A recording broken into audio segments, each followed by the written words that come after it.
Lionel Messi. Pour beaucoup, c'est le GOAT, le génie qui a tout gagné sur le terrain. 8 ballons d'or, une Coupe du Monde et une armoire à trophées qui déborde. Mais pendant que le monde entier scrutait ses pieds, Léo construisait en silence quelque chose de bien plus grand qu'une simple carrière sportive. Il bâtissait un empire.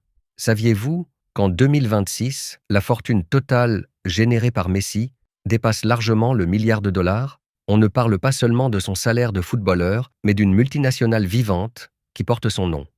Des gratte-ciel en Argentine, aux hôtels de luxe en Méditerranée, jusqu'aux fonds d'investissement ultra secrets dans la Silicon Valley. La Pulga a activé un mode business redoutable, souvent loin des caméras. Longtemps perçu comme ce garçon timide et réservé, Messi a opéré une métamorphose spectaculaire. Sous l'impulsion de son entourage et de conseillers stratégiques, il a transformé son image en un business model inspiré des plus grands, de Michael Jordan à Tiger Woods. Aujourd'hui, chaque minute qu'il passe sur le terrain rapporte autant d'argent à ses partenaires qu'à lui-même. Dans cette vidéo, on va plonger dans les coulisses de cet empire. Comment a-t-il réussi à faire plier Apple et Adidas pour rejoindre les États-Unis?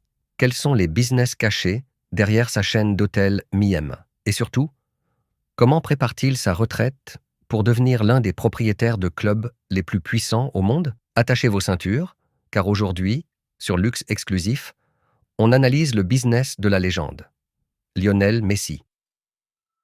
À l'été 2023, le monde du football s'attendait à un choix de cœur pour Barcelone ou un choix de portefeuille pour l'Arabie Saoudite. Mais Messi a choisi une troisième voie, bien plus sophistiquée, l'ingénierie de la captivité. L'affirmation est simple. Il a orchestré une fusion-acquisition de son propre nom avec l'économie américaine.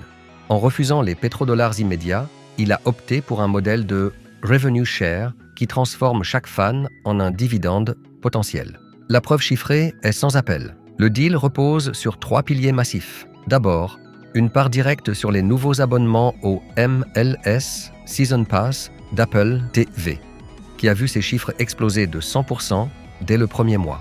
Ensuite, un intéressement sur les bénéfices d'Adidas, dont le maillot rose est devenu l'item le plus vendu de l'histoire de la MLS. Enfin, et c'est le coup de maître, une option d'achat de part de la franchise à un prix fixe, alors que la valeur du club a bondi de 600 millions à 1,3 milliard de dollars en un temps record.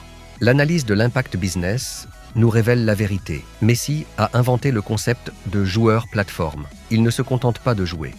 Il draine l'infrastructure. En liant ses revenus à la croissance technologique d'Apple et commerciale d'Adidas, il s'est immunisé contre le déclin physique. Si Messi ne marque pas, mais que le monde regarde le match sur son iPhone, il gagne quand même. Il ne vend plus son talent, il loue son audience mondiale à une ligue entière, devenant ainsi le premier footballeur dont la retraite sera plus rentable que ses meilleures années à Barcelone. Si vous pensez que Lionel Messi place son argent dans de simples livrets d'épargne, vous sous-estimez son ambition patrimoniale. Derrière le footballeur se cache un magnate de l'hôtellerie sous l'enseigne Miem Hotels. Léo Messi a compris très tôt que la célébrité est éphémère, mais que la terre est éternelle. Sa stratégie consiste à transformer son capital liquide en actifs tangibles à haute valeur ajoutée, en ciblant exclusivement des zones géographiques où la barrière à l'entrée est immense et la demande mondiale permanente. Son portefeuille ne cesse de s'étendre.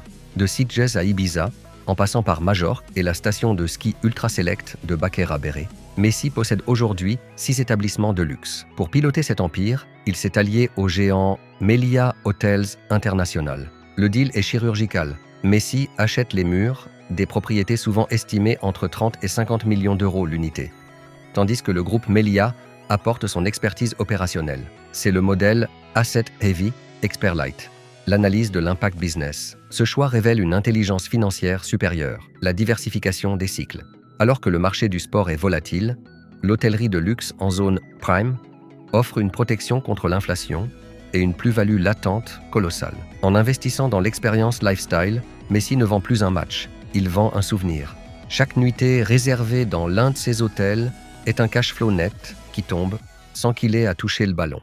Il a réussi à bâtir une forteresse immobilière qui garantit la fortune des générations Messi à venir, transformant son nom en un label de qualité hôtelière reconnu par les investisseurs les plus sérieux de la planète. Si l'immobilier constitue le socle sécuritaire de son patrimoine, Lionel Messi a compris qu'en 2026, la véritable puissance ne se mesure plus seulement en mètres carrés, mais en lignes de code. En lançant Playtime Sports Tech, un véhicule d'investissement basé au cœur de la Silicon Valley, l'Argentin a troqué ses crampons pour le costume de venture capitaliste. Ce n'est plus une question de passion, c'est une quête de scalabilité. Pour piloter cette structure, Messi n'a pas fait appel à des agents de joueurs, mais à Razmig Ovagimian et des vétérans de chez Goldman Sachs.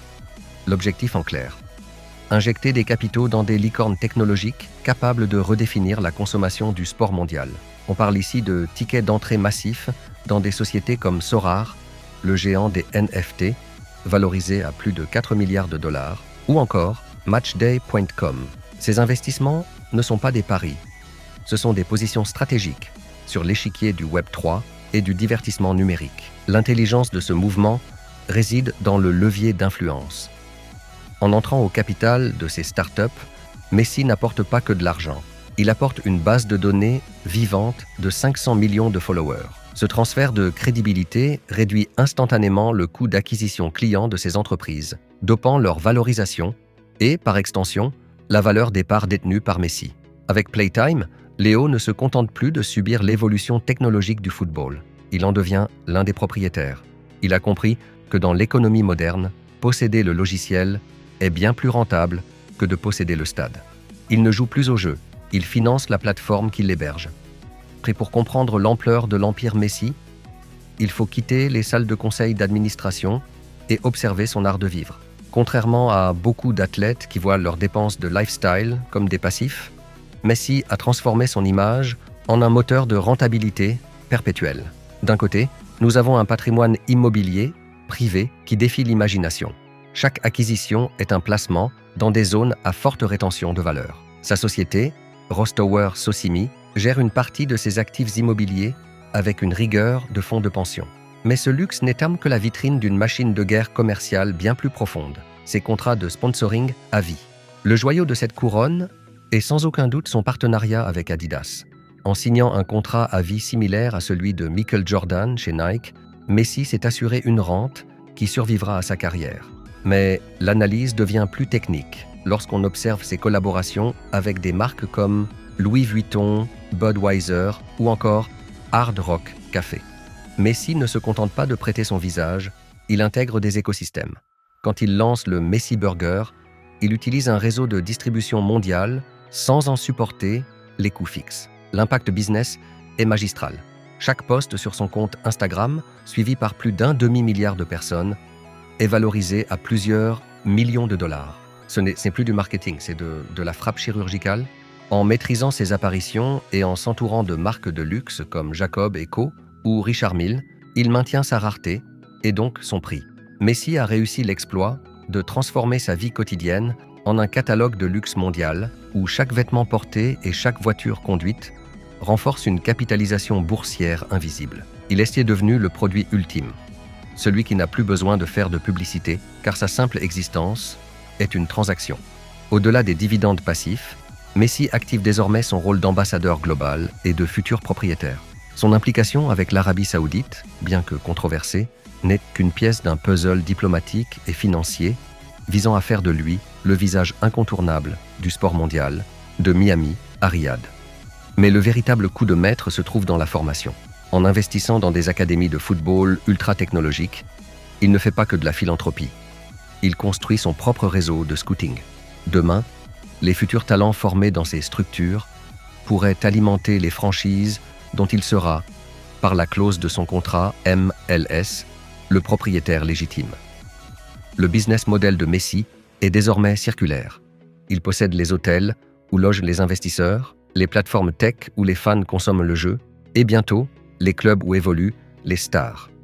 Ce n'est plus une fin de carrière, c'est une institutionnalisation. En 2026, Lionel Messi n'est plus un simple nom sur un maillot. C'est un indice boursier à lui seul. Il a réussi l'impossible. Transformer le talent pur, par essence éphémère, en un système financier perpétuel. La Pulga a quitté le terrain pour entrer dans l'histoire de la haute finance, là où le coup de sifflet final n'existe pas. Au terme de cette analyse, une vérité s'impose. Lionel Messi a brisé le plafond de verre du sport business. Il n'est plus un joueur qui gagne de l'argent. Il est devenu le système qui permet aux autres d'en gagner. En 2026, son empire est une forteresse multidimensionnelle, protégée par l'immobilier, dopée par la technologie et pérennisée par des contrats d'une complexité sans précédent.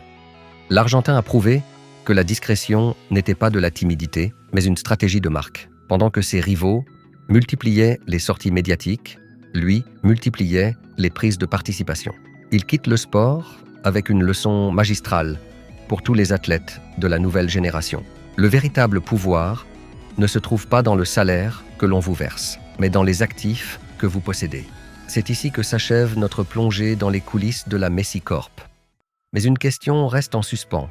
En privilégiant les parts de club et les royalties technologiques au pétrodollar immédiat, pensez-vous que Messi finira par devenir le premier footballeur de l'histoire à peser plus lourd qu'un État souverain? Si cette analyse chirurgicale vous a permis de voir le football sous un nouvel angle, abonnez-vous à Luxe Exclusif. Nous continuerons de décrypter pour vous les secrets de ceux qui dominent le terrain et la finance. Merci de votre fidélité et à très bientôt pour un prochain dossier.